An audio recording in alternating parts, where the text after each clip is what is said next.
Hello, അസ്സലാമു അലൈക്കും. അപ്പോൾ നമ്മളുടെ കെമിസ്ട്രിയിലെ കെമിക്കൽ ബോണ്ടിങ് എന്ന ചാപ്റ്ററിലെ നമുക്ക് ഉണ്ട് കെമിക്കൽ ഫോർമുല എഴുതുന്ന ഒരു ടോപ്പിക് ഉണ്ട് അല്ലേ? അപ്പോൾ അത് നമുക്കൊന്ന് നോക്കാം. ഇവിടെ ഒരു ക്വസ്റ്റ്യൻ തന്നിട്ടുണ്ട്.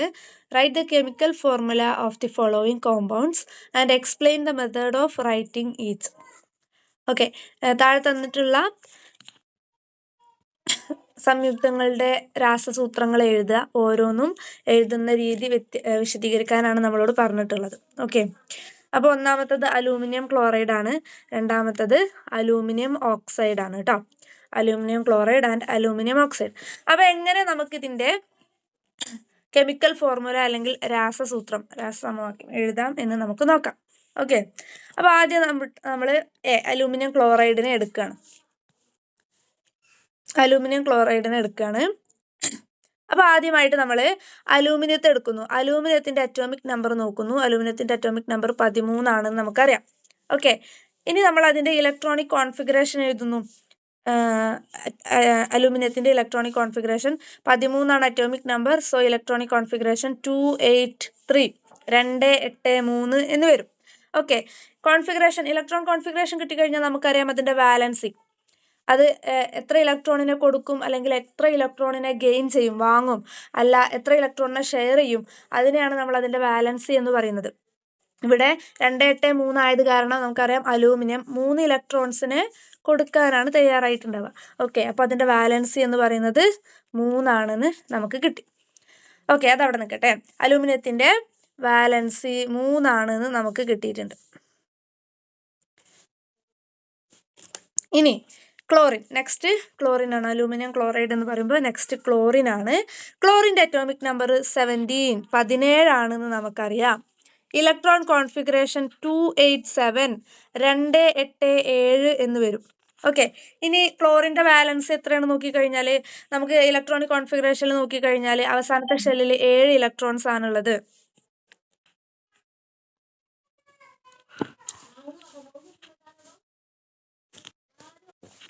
അവസാനത്തെ ഷെല്ലിൽ 7 ഇലക്ട്രോൺസ് ആണുള്ളത്. സോ ക്ലോറിൻ ഒരു ഇലക്ട്രോണിനെ ഗെയിൻ ചെയ്യാനാണ് ശ്രമിച്ചുകൊണ്ടിരിക്കുക. ഓക്കെ, ഒരു ഇലക്ട്രോണിനെ നേടാനാണ് ശ്രമിച്ചുകൊണ്ടിരിക്കുക. അവസാനത്തെ ഷെല്ലിൽ 8 ഇലക്ട്രോൺസ് ആക്കാൻ വേണ്ടിയിട്ട് ക്ലോറിന് ഏറ്റവും സുഖം ഒരു ഇലക്ട്രോണിനെ നേടാനാണ്, ഒരു ഇലക്ട്രോണിനെ ഗെയിൻ ചെയ്യാനാണ് ശ്രമിച്ചുകൊണ്ടിരിക്കുക. സോ ക്ലോറിൻ്റെ വാലൻസി എന്ന് പറയുന്നത് 1 ആയിരിക്കും. ക്ലോറിൻ ഒരു ഇലക്ട്രോണിനെ വാങ്ങുകയാണ് ചെയ്യുക. 7 ഇലക്ട്രോണിനെ വിട്ടുകൊടുക്കുന്നതിനേക്കാൾ സുഖം ക്ലോറിൻ ഒരു ഇലക്ട്രോണിനെ വാങ്ങുന്നതാ. സോ ക്ലോറിൻ ഒരു ഇലക്ട്രോണിനെ വാങ്ങും. അപ്പോൾ അതിൻ്റെ വാലൻസി എന്ന് പറയുന്നത് 1 ആണ്. ഓക്കെ, അപ്പോൾ ക്ലോറിൻ്റെ വാലൻസി എന്നത് 1 ആണെന്ന് നമുക്ക് കിട്ടി. ഓക്കെ, ഇനി ഇതാണ് നമ്മളുടെ കെമിക്കൽ ഫോർമുല എഴുതുന്നതിനുള്ള സ്റ്റെപ്സ്. ഓക്കെ, നമ്മൾ കെമിക്കൽ ഫോർമുല എഴുതാണ്. അലൂമിനിയത്തിൻ്റെ നമുക്ക് 3 ആണ് വാലൻസി എന്ന് കിട്ടിയിട്ടുണ്ട്. ക്ലോറിൻ്റെ വാലൻസി 1 ആണെന്ന് നമുക്ക് കിട്ടിയിട്ടുണ്ട്. ഇനി നമ്മൾ രണ്ടിനെയും എടുത്ത് എഴുതാണ്. Aluminium chlorine. Okay, aluminium chlorine. അപ്പോൾ ഇതിന് ഇനി എന്താ ചെയ്യേണ്ടത്? നമ്മൾ വാലൻസികൾ തമ്മിൽ ഇൻ്റർചേഞ്ച് ചെയ്യണം. അലൂമിനിയത്തിൻ്റെ വാലൻസി 3 ആണ്. സോ അത് നമ്മൾ ക്ലോറിൻ്റെ അടിയിൽ കൊണ്ടുപോയിട്ട് കൊടുക്കുന്നു. ക്ലോറിൻ്റെ വാലൻസി 1 ആണ്. സോ അത് നമ്മൾ അലൂമിനിയത്തിൻ്റെ അടിയിൽ കൊണ്ടുപോയിട്ട് കൊടുക്കുന്നു. ഓക്കെ, വാലൻസീസ് ഇൻ്റർചേഞ്ച് ചെയ്യണം. ഓക്കെ, അലൂമിനിയത്തിൻ്റെ വാലൻസി ക്ലോറിൻ്റെ അടിയിലും ക്ലോറിൻ്റെ വാലൻസി അലൂമിനിയത്തിൻ്റെ അടിയിലും കൊണ്ടുപോയിട്ട് കൊടുക്കുന്നു. അപ്പോൾ നമുക്ക് Al1Cl3 എന്ന് കിട്ടി. 1 ആണെങ്കിൽ നമുക്കറിയാം അത് അവിടെ ഇടേണ്ട ആവശ്യമില്ല. അപ്പോൾ അലൂമിനിയം ക്ലോറൈഡിൻ്റെ കെമിക്കൽ ഫോർമുല എന്ന് പറയുന്നത് AlCl3. Okay, aluminium chloride. Okay, aluminium ക്ലോറൈഡിൻ്റെ കെമിക്കൽ ഫോർമുല നമ്മൾ കണ്ടെത്തി, AlCl3 ആണ്. ഓക്കെ, ഇനി നെക്സ്റ്റ് വരുന്നത് അലൂമിനിയം ഓക്സൈഡ് ആണ്. സെയിം സ്റ്റെപ്സ് നമ്മൾ ചെയ്തു കൊടുക്കുകയാണ്. അലൂമിനിയത്തെ എടുക്കുന്നു, പിന്നെ ഓക്സൈഡ് ആണ്. സോ നമ്മൾ ഓക്സിജനെയാണ് അടുത്തതായിട്ട് എടുക്കുന്നത്. ഓക്കെ, അലൂമിനിയത്തെ എടുത്തു. അലൂമിനിയത്തിൻ്റെ അറ്റോമിക് നമ്പർ 13 ആണ്, 13 ആണ്. അതിൻ്റെ ഇലക്ട്രോൺ കോൺഫിഗറേഷൻ 283 283 ആണ്. സോ വാലൻസി 3 ആണ്. അത് 3 ഇലക്ട്രോണിനെ വിട്ടുകൊടുക്കാനാണ് ശ്രമിക്കുക. വാലൻസി 3 ആണ്. Okay, then oxygen. Next oxygen ആണ്. ഓക്സിജൻ്റെ അറ്റോമിക് നമ്പർ 8 ആണ്. സോ ഇലക്ട്രോൺ കോൺഫിഗറേഷൻ 26 എന്ന് വരും. ഒന്നാമത്തെ ഷെല്ലിൽ 2 ഇലക്ട്രോണും രണ്ടാമത്തെ ഷെല്ലിൽ 6 ഇലക്ട്രോണും വരും. ഓക്കെ, ഇനി ഓക്സിജൻ്റെ വാലൻസി എങ്ങനെ കാണാം? ഓക്സിജന്റെ അവസാനത്തെ ഷെല്ലിൽ 6 ഇലക്ട്രോൺസ് ആണുള്ളത്. സോ അതിന് 8 ഇലക്ട്രോൺസ് ആക്കണം. അപ്പോൾ അതെന്ത് ചെയ്യും? 2 ഇലക്ട്രോൺസിനെ വാങ്ങുകയാണ് ചെയ്യല്ലേ. 2 ഇലക്ട്രോൺസിനെ ഗെയിൻ ചെയ്യാണ് ചെയ്യുക. സോ അതിൻ്റെ വാലൻസി 2 വരുന്നത്. ഓക്കെ, അപ്പോൾ അലൂമിനിയത്തിൻ്റെ വാലൻസി 3, ഓക്സിജന്റെ വാലൻസി 2. ഓക്കെ, ഇനി നമ്മൾ എന്ത് ചെയ്യാണ്,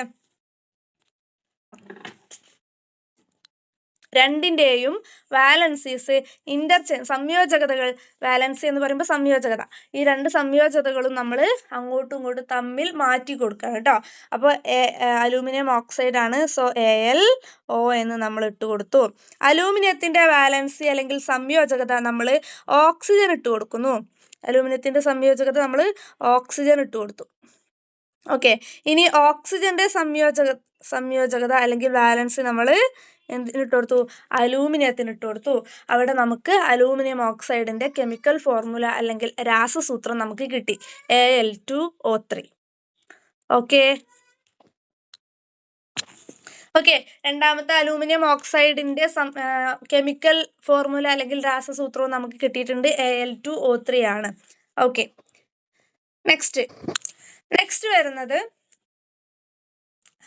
ആസിഡിന്റെയും ആൽക്കലിയുടെയും ഒക്കെ രാസസൂത്രം എങ്ങനെ എഴുതാം എന്നുള്ളതാണ്. അപ്പോൾ അതിന് മുന്നായിട്ട് നമ്മൾ അറിഞ്ഞിരിക്കേണ്ട കാര്യം, ആസിഡ് വാട്ടറുമായിട്ട് കൂടിച്ചേർന്നാൽ അവിടെ പുറത്ത് വരുന്നത് H+ അയോൺസ് ആയിരിക്കും.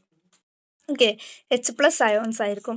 ആൽക്കലി വാട്ടറുമായിട്ട് കൂടിച്ചേർന്നാൽ അവിടെ OH- അയോൺസ് പുറത്ത് വരും. ദെൻ ആസിഡും ആൽക്കലിയും കൂടെ കൂടിച്ചേർന്നാൽ അവിടെ സാൾട്ടും വാട്ടറുമാണ് ഉണ്ടാകുന്നത്. ഓക്കെ, അതാദ്യം മനസ്സിലാക്കി വെക്കുക.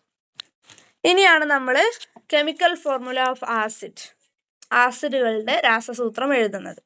Number of H+ ions present in acids will be equal to the charge of the negative. അതായത് ആസിഡിൽ ഉൾക്കൊണ്ടിട്ടുള്ള H+ അയോൺസിന്റെ എണ്ണം എന്ന് പറയുന്നത് അതിൽ ഉൾക്കൊണ്ട നെഗറ്റീവ് അയോണിന്റെ ചാർജിന് തുല്യമായിരിക്കും. നെഗറ്റീവ് അയോണുകളുടെ ചാർജിന് തുല്യമായ എണ്ണം H+ അയോണുകളാണ് ആസിഡിൽ ഉണ്ടാവുക. അതായത് നമുക്കിവിടെ ടേബിളിൽ ഇങ്ങനെയാണ് നമുക്ക് ക്വസ്റ്റ്യൻ ചോദിക്കുകയാണെങ്കിൽ നമുക്ക് ടേബിളിൽ എന്ത് ചെയ്തിട്ടുണ്ട്, ആസിഡിലെ നെഗറ്റീവ് അയോണുകൾ നമുക്ക് തന്നിട്ടുണ്ട്. ഓക്കെ, അപ്പോൾ ഈ നെഗറ്റീവ്, ഇപ്പം അതിൻ്റെ ബേസികത എന്ന് പറയുന്നത് എത്രയാണ് ഇവിടെ ചാർജ് എന്നുള്ളത്, നെഗറ്റീവ് അയോണിൻ്റെ ചാർജ് എത്രയാണെന്നാണ്. ഓക്കെ, അപ്പോൾ ഇവിടെ ക്ലോറിൻ്റെ ചാർജ് എന്ന് പറയുന്നത് 1 ആണ് അല്ലേ, മീൻസ് -1 ആണ്, അതായത് 1 ആണ്, ഒരു മൈനസ് ചാർജ് ആണുള്ളത്. ഓക്കെ, Cl- എന്ന് പറയുമ്പോൾ ഒരു മൈനസ് ചാർജ് ആണുള്ളത്. ഓക്കെ, 1 ഇവിടെ കൊടുത്തിട്ടുണ്ട്. ഇനി SO4 2- ആണെങ്കിലോ അവിടെ 2 മൈനസ് ചാർജുകളാണുള്ളത്. 2 മൈനസ് ചാർജുകളാണ്. അപ്പോൾ അതിൻ്റെ ബേസികത എന്ന് പറയുന്നത് 2 നെഗറ്റീവ് ചാർജുകളാണ് അവിടെ ഉള്ളത്. ഓക്കെ, ഇനി നമ്മൾ ആസിഡിൻ്റെ രാസസൂത്രം എഴുതാണ്.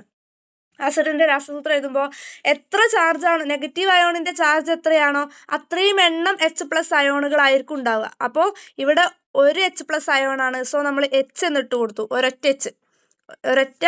H എന്ന് നമ്മൾ ഇട്ട് കൊടുത്തു. Then negative ion HCl. Okay, അതാണ് ആസിഡിന്റെ രാസസൂത്രം വരുന്നത്.